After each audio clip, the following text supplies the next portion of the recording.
వల్లి, సుక్కు ఇద్దరు బయట నుండి వస్తూ ఉంటారు. ఇంకా అది చూసిన ప్రేమ, నర్మద ఇద్దరు "ఎక్కడికి వెళ్ళావు?" అని నిలదీస్తూ ఉంటే, "నేను వల్లిని హాస్పిటల్‌కి తీసుకువెళ్ళి చెక్ చేపించుకొని తీసుకొచ్చాను" అని సుకన్య చెప్తూ ఉంటుంది. "ఓహ్! అవునా? హాస్పిటల్‌కి వెళ్తే మరెందుకు నువ్వు ఆ విషయం చెప్పడానికి ఇంత ఇబ్బంది పడుతున్నావు? ఇంత టెన్షన్ పడుతున్నావేంటి?" అని వల్లిని, నర్మద వాళ్ళు నిలదీస్తూ ఉంటారు.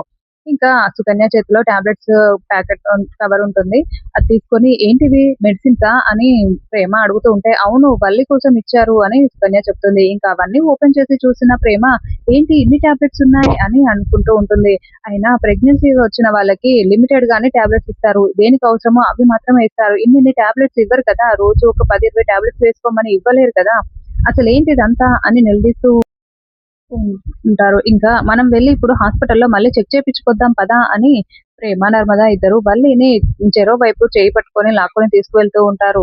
అయ్యో! ఇప్పుడెలాగే అని వల్లి టెన్షన్ పడుతూ సుకన్యని చూస్తూ ఉంటే, ఏదో ఒకటి చేసి బయటికి వెళ్ళకుండా ఆగు అని చెప్పడంతో ఇంకా వల్లి కళ్ళు తిరిగి పడిపోయినట్టుగా చేస్తుంది.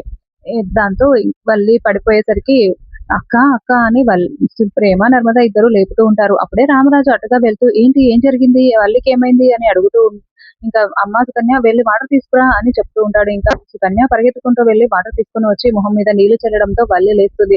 "ఏం జరిగిందమ్మా?" అని రామరాజు అడుగుతూ ఉంటే, "ఇంట్లో జరుగుతున్న గొడవలు సరిపోనట్టు వీళ్ళిద్దరూ వచ్చి వల్లిని ఇబ్బంది పెడుతున్నారు. హాస్పిటల్‌కి వెళ్ళొచ్చామని చెప్పినా కూడా మళ్ళీ వెళ్దాం పదా అని లాక్కొని వెళ్తూ ఉంటే తనకిలా కళ్ళు తిరిగాయి. తను కడుపుతో ఉందని కూడా చూడకుండా ఇలా చేస్తున్నారు వీళ్ళు" అని సుకన్య చెప్తూ ఉంటుంది. ఇంకా అప్పుడే "ఏంటమ్మా ఇదంతా?" అని రామరాజు అడుగుతుంటే, "అది కాదు మామయ్య టాబ్లెట్స్ అన్నీ ఇచ్చారు. ఒకసారి హాస్పిటల్‌లో చెక్ చేపించుకొని తీసుకొద్దామని అన్నానంతే" అని నర్మద చెప్తూ ఉంటుంది. ఎవరి ఇంట్లో వాళ్ళుంటే మంచిది. పక్కన వాళ్ళ విషయాల్లో జోక్యం చేసుకోకండి అని రామరాజు నర్మదకి గట్టిగా వార్నింగ్ ఇచ్చి అక్కడి నుంచి వెళ్ళిపోతాడు. ఇంకా నర్మద చాలా బాధపడుతూ చూస్తూ ఉంటుంది.